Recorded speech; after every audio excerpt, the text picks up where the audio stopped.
Israel will be alone if its leaders choose to attempt to annex the West Bank and pursue the fantasies of a greater Israel.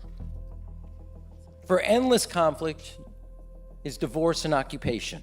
I want to be very clear about this. The pursuit of a so-called greater Israel is as self-destructive and fanatical as the chant from the river to the sea. Today, you may be more militarily secure. However, you're more diplomatically and politically isolated than ever before. The only diplomatic gain you've made in the last 3 years is Somaliland. As my grandmother would say, you lost America, you lost Europe, and you picked up Somaliland. Such a deal. We should end, at long last, American taxpayers' subsidy of Israel's defense budget. Your economy is strong. Your defense budget exceeds $45 billion. I want to start by saying 4 words that Israelis don't often hear anymore. I understand your cynicism and I understand your anger. I understand why, even if you oppose the Netanyahu government, you're so prone to dismiss criticism from the outside world. I understand that the corrupt Palestinian leadership has never lived up to the Palestinian people's legitimate right for self-determination and sovereignty. I understand for all of that, everyone acknowledges that the world changed on October 7th. The dynamics that prevail today were born well before Hamas consciously murdered and sexually abused 1,200 innocent civilians and kidnapped more than 250 innocents. And for those that paraded, celebrated, and cheered on October 8th, what happened on October 7th, your moral bankruptcy speaks louder than my words today. Before coming here yesterday, I visited my uncle's gravesite on Mount Olives, as I always do upon arriving in Israel. He died as a member of the underground. And as many of you may or may not know, my father, of blessed memory, was born here in Jerusalem and fought in the War of Independence. I had the honor, when I was working for President Clinton, of inviting my father to witness the moment Prime Minister Rabin and Chairman Arafat shook hands and signed the Declaration of Principles on the south lawn of the White House. But not only did peace not materialize, Israel's reward for extending the olive branch was a wave of unrelenting violence, bombings on the streets of Dizengoff, in Ramat Gan, in Yehuda Market, targeting civilians for being Israelis. I was still advising President Clinton from Chicago when the Prime Minister Ehud Barak offered Chairman Arafat 98% of what the Palestinians were seeking, but he refused to sign. And what did Israel earn offering sovereignty in exchange for its own security? The Intifada, again targeting civilians. Prime Minister Olmert made a similar offer years later to the Palestinians in 2007. But President Abbas once again walked away, sparking another wave of violence, horrific violence, that targeted civilians.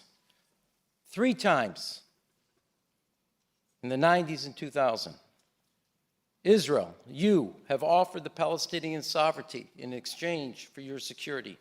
And 3 times, your offer was not only rejected politically, but was answered and met with direct attacks on the people of Israel. In the United States, we have a saying, fool me once, shame on you. Fool me twice, shame on me. So I truly understand that.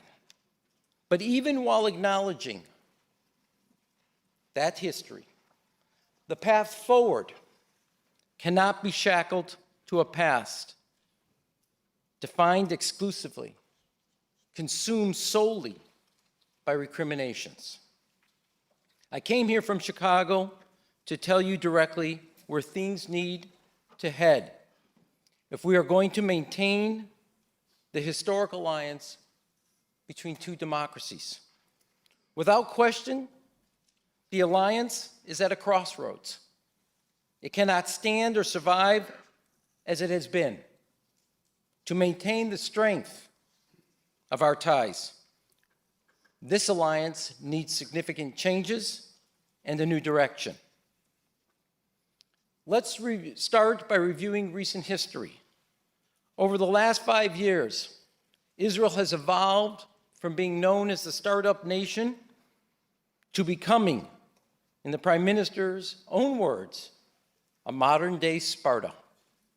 You have turned from being known for your technological prowess to being considered primarily a territorial pariah. You in this room need to think about what that means for your future.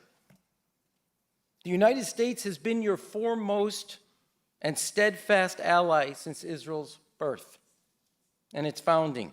We are prepared to stand shoulder to shoulder with Israel on the long and difficult journey towards peace, should you choose that path. But the most important thing a friend can do is to tell truth to a friend, even when it's painful. Today is a day for truth. The Prime Minister and his government have led Israel into a dead end. For too long, American policy towards Israel operated under the assumption that the best thing Washington can do for Jerusalem is to blindly, to silently stand behind your government, without conditions, without demands, without consequences, even when we disagreed. That has been our mistake, and it's been not a favor to you. Unconditional support has produced a prime minister who has presumed that his strategic interest would incur no political costs if he ignored America's concerns about settlements and sparked a regional war. Unconditional support has allowed you to deny food and medical relief to innocent Palestinians in Gaza, leaving the world to conclude that Israelis not only want to kill Palestinians, but they are completely indifferent to their death, to their destruction, and completely indifferent to their suffering. Unconditional support has girded a political coalition in the Knesset that learned it can burn Palestinian farmland in the West Bank, terrorize Palestinian families without consequence. Given all of this, we need fundamentally a new and different approach to this alliance. The new approach must stand on a new common understanding that the road to regional peace and stability depends on military and diplomatic efforts that, far from being at odds, actually complement each other. This was actually Israel's policy at one time. The late Prime Minister Yitzhak Rabin, who I had the honor of working with when I worked for President Clinton, admonished the country to fight terrorism as if there's no peace process and to make peace as if there's no terror. But Prime Minister Netanyahu has done the former to the exclusion of the latter. And as a direct result, support for Israel is plummeting around the world. You've lost Europe, your biggest economic partner and market. Your scientists face exclusion from international conferences and research networks. Your artists and academics are shut out of exhibits and meetings. In 2022, 55% of Americans held a favorable view of Israel. Today, it is 37%, and it is dropping. And among the youth of both America and Europe, the future of both America and Europe, it's even lower. The only diplomatic gain you've made in the last 3 years is Somaliland. As my grandmother would say, you lost America, you lost Europe, and you picked up Somaliland. Such a deal. But that's the consequence and the net result of policy choices. For years, when I've met with Israeli officials, Iran has consistently been at the top of the agenda, and for good reason. Both Washington and Jerusalem share an interest in keeping the Ayatollahs from possessing a nuclear weapon. But the history here is important. As an underscore to the earlier point, whatever anyone might have liked or disliked about President Obama's nuclear agreement, and recall that Prime Minister Netanyahu actively campaigned against it, many, though, in your own security services saw merit in the deal. The JCPOA froze Iran's nuclear program, had international support, and placed international inspectors on the ground. That's over. President Trump's decision to shred that agreement licensed Prime Minister Netanyahu to do what he has always desired and advocated: embrace a military-only approach. He encouraged President Trump to abandon the JCPOA in the first term, which was done, and to scuttle all diplomatic efforts and opportunities prior to February 28th, when Iran was weakest at home and in the region. You cannot achieve regime change, if that's your goal, from the sky, only from the streets. And look what's happened. Israel's lost ground. You're less safe today, not more. And the problem isn't the lack of military strength, but something more fundamental. Israel has failed to convert its military gains into strategic advantages. The same dynamic extends beyond Iran. You had no day after plan for Gaza. You had no strategy to make a partner of the Lebanese government against Hezbollah, Sinwar, Nasrallah, Khamenei, all dead, just as many in Israel have long sought. And yet Israel has never been more strategically isolated. It should be obvious that strategic isolation is not a foundation for security. It's a countdown clock. I haven't been deaf or immune to Prime Minister Netanyahu's arguments. Indeed, he was taken aback when I had the audacity as President Obama's chief of staff to forcefully question in 2009 the wisdom of building new housing in the West Bank, provocative housing, a conversation, and I use that term loosely, that later spurred him to publicly label me a self-loathing Jew. He believes that being Sparta is worthwhile, even despite the reality that his own idol, Winston Churchill, once argued that weapons are not sufficient by themselves. We must add to them the power of ideas. Now here, I want to be very clear. The United States cannot continue to finance and support that cynicism in silence. You cannot fight indefinitely against a world that has stopped believing you have a right to fight. You must instead find a new sustainable path to peace, to security, and prosperity. And America stands ready should you choose that path. The new path needs to be shared by what has worked and what hasn't in Israel's efforts to become, in the late founding father Ben-Gurion's own words, a nation among nations.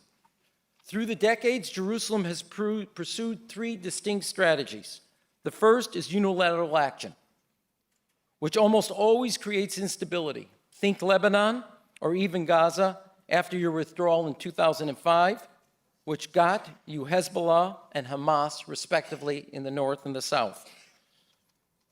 These are the places in which Iran, your most potent adversary, has most successfully inserted its talons, where it finds and nurtures its proxies. Israel thrives working with other nations. Iran thrives working with failed nations and working inside failed nations. We should not be adopting, you should not be adopting their strategy with unilateral action. Even when you win, you lose. The second approach, which has also proven to be a surefire recipe, I hope that wasn't an editorial comment, for endless conflict is divorce and occupation. I want to be very clear about this. The pursuit of a so-called Greater Israel is as self-destructive and fanatical as the chant from the river to the sea. Your government has been complicit in the horrors now being inflicted on innocent families in the West Bank. That undermines your international legitimacy as a small nation at a time when you can least afford it. The hard truth is that America's silence through the years has engendered the worst of your domestic politics. We've done you no favors by averting our eyes from, in my view, your misjudgments. And to that end, if I have anything to say about this in the future, every Israeli found attacking Palestinian civilians or their property in the future will be sanctioned.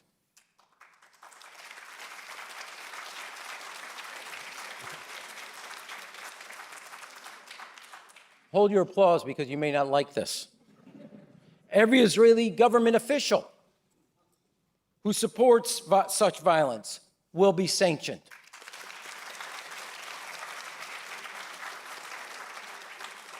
Every construction company or bank financing or building illegal settlements will be sanctioned. I got you. Prime Minister Netanyahu may take offense to these suggestions. Breaking news, it wouldn't be the first time. My commitments are neither radical nor new. They simply reflect how the United States of America applies its national security tools to achieve its goals. To that end, Israel has at its disposal a third option and a third approach, one that has succeeded repeatedly in your own history. And today I call on you to embrace it, once again, for both the security of our alliance and the security of the State of Israel. I will never forget how at the ceremony where Jordan and Israel made their peace in 1994, Israel's military leadership stood at attention during the Jordanian anthem. And Jordan's military leadership returned the honor during the playing of Hatikvah. The power of that symbol. And like the 1979 treaty with Egypt, and decades later, the Abraham Accords, the peace agreements with other nations have endured because Israel found their counterparts to be a true partner in the pursuit of both peace and security. And the question today, can the same wisdom apply forward? And the answer comes down to a simple phrase: stability, regional stability. Even before October 7th, several of Israel's Arab neighbors, most notably Saudi Arabia, had begun to see their own strategic interests in a new light. acknowledging more openly that the corruption of the Palestinian leadership was hindering the Arab world's broad-based prosperity. And that highlights a linchpin that is too often overlooked or ignored. Regional stability in the Middle East is predicated fundamentally on the Arab world assuming its rightful place and responsibility as the adult in the room with the Palestinian leadership. And here's why that's so important. Unlike during the Oslo process of years ago, they, the Arab League, appear now willing to step into that role. And in that spirit, I want to propose today a new three-part U.S. policy in the region, which would advance our joint security interests by leveraging the Arab world's desire for stability, Israel's need for its own security, and the Palestinian demands for sovereignty. These three elements can be packaged as a singular strategic initiative that benefits all. And let's begin with the naked truth and reality. The Arab leaders, not Israel, must hold the Palestinians responsible and accountable.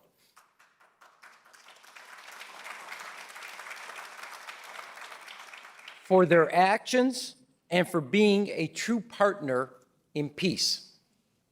And to that end, the now discredited path to a two-state solution should be replaced by a 23-state solution. The 21 Arab nations that have exploited Palestinian rights as a slogan for decades now need to roll up their sleeves, stand up a governing authority capable of accepting the historic Jewish connection to the land of Israel. The new institution must put an end to the heinous practice of financially rewarding terrorists who kill Jews because they're Jews. And they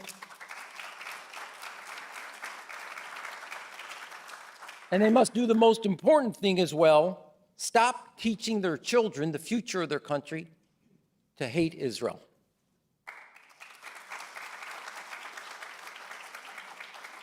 At the same time, Israel must cease and desist from its cynical game of nurturing destructive organizations like Hamas, rather than nurturing partners in peace. Your government shouldn't be permitted to take unilateral actions in the West Bank that undermine the possibility, the opportunity of a peace agreement. With those preconditions met, we would open the door to a new reality. The Arab League would establish full diplomatic recognition of Israel. And Israel with all 21 members of the Arab League, just as they had once proposed. The political benefits for all parties would be far greater than a two-state solution could ever offer the two parties. But if I can't convince you of that, I want you to think about this. If Israel made peace with 21 members of the Arab nations, that would be your greatest day and Iran's worst nightmare.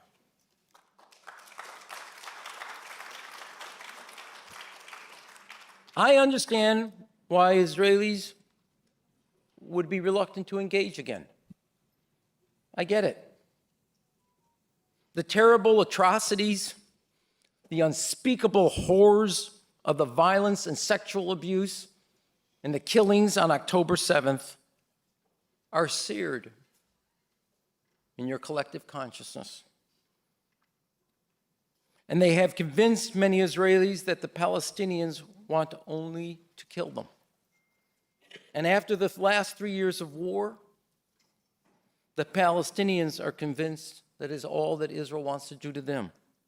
We now have two people suffering from deep trauma, incapable of seeing the other's pain and anguish, and empathizing with their pain and anguish. But I want you to hear me now.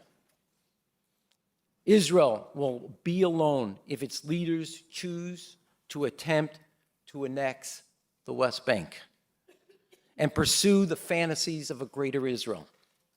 America will not, America cannot, and it will not be complicit or complacent in that endeavor. That said, should you choose to pursue peace and security, we in the United States will be by your side every day, every step. The end goal of our joint strategy should be a single 23-state act of regional integration that establishes full diplomatic relations between Israel and all its Arab neighbors. And if you're not convinced regional stability would be an integral part to Israel's peace and security. You would no longer stand apart, but you would stand as a part of the Mideast. Second, because the region's prosperity depends on stability, we need to restore the economic promise of what it means to be a startup nation that once seized the world's imagination. The India, Middle East, Europe Economic Corridor, IMEC, was announced at the G20 3 years ago to connect the rail lines, the ports, the highways, the fiber optic cables, and the energy networks running between India and Europe. By reducing logistical costs by 30% and bypassing the Strait of Hormuz, it would make Israel and several Gulf countries indispensable nodes in a new global supply chain and give each country along the corridor a direct financial stake in regional stability. With 23-state solution, the economic opportunity of IMEC at long last would ensure that Israel, both politically and economically, is a constituent part of the Middle East rather than an outlier. And finally, much as America benefits from the alliance with the Middle East's most dynamic democracy, I've said it before, we should end at long last American taxpayer subsidy of Israel's defense budget. Your economy is strong. Your defense budget exceeds $45 billion. We in America would continue to ensure that the IDF maintains its qualitative edge. But Israel should be able to buy American arms under the same financial terms, the same restrictions, and the same requirements as every other trusted ally that abides by America's laws. This new direction is about a new reality. Those chanting from the river to the sea need to hear this. You will never have your way. But those calling for a greater Israel, you need to hear this. You will never have your way either. Both of them are fantasies chanted by fanatics that lead to perpetual, endless conflict. My three propositions and proposals are about Israel's future. They're about the alliance's future, and they're also about a stable Middle East. They're also about America's interests. An Israel that buys its weapons like an ally, not a dependent. An Israel that has full diplomatic relations with all its Arab neighbors and is no longer the world's pariah. An Israel that is the technological spine of the most important economic corridor on earth. I have spent 30 years standing up for Israel when it was politically costly and watching the windows of peace narrow. Not because peace was impossible, but because leaders on both sides found conflict more convenient than compromise. Hamas's goal on October 7th was not just to kill and abuse as many Israelis as possible. It was to extinguish the idea that one day Israelis and Palestinians could live and find side by side and find common ground. The tragedy is that Netanyahu has helped Hamas achieve that objective, not by being too soft, but by being so reckless and unwilling to plan for a day after in Gaza, which would have created and offered an alternative beyond occupation and isolation. The Israel I grew up believing in was about making the impossible real, having both the imagination and the tenacity to make the desert bloom. In the United States, we have a saying: if all you have is a hammer, everything you look at is a nail. Israel will become a prisoner of its own tools. Your military is a hammer, such that to the Prime Minister Netanyahu, every security challenge is a nail. Today, you may be more militarily secure. However, you're more diplomatically and politically isolated than ever before. That is a choice this government has made. What we need now is an Israel that is not naive, but is also not blind to possibility.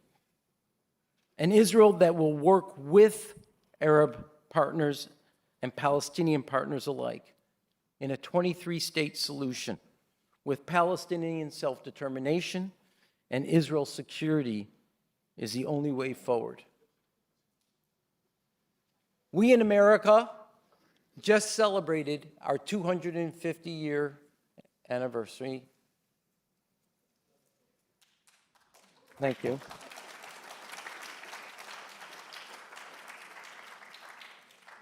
On a revolutionary idea that sovereignty begins with the people, not a king. The ideas of freedom, liberty, and equality of opportunity were principles that would underpin a new government. And if you took a bet 250 years ago, you would have taken that bet. Through thick and thin, right and wrong, turns in the road, we proved the skeptics and the cynics wrong. I speak to you today in 2026. In 22 years, this country will be 100 years old. In public life, it's a blink of an eye. Will that Israel be the Israel that has more Nobel winners per GDP and size of population than any other country in the world? Will it be the country that captured the imagination of the world as a startup nation? Will it be the country that helps on the cures to cancer, finds ways to feed the hungry in a both sustainable and resilient way? Will it be a world and a country that contributes to the betterment of humanity? Or do you believe in your heart of hearts that in 22 years, what you know today will be tomorrow? That choice is yours. Toda rabah.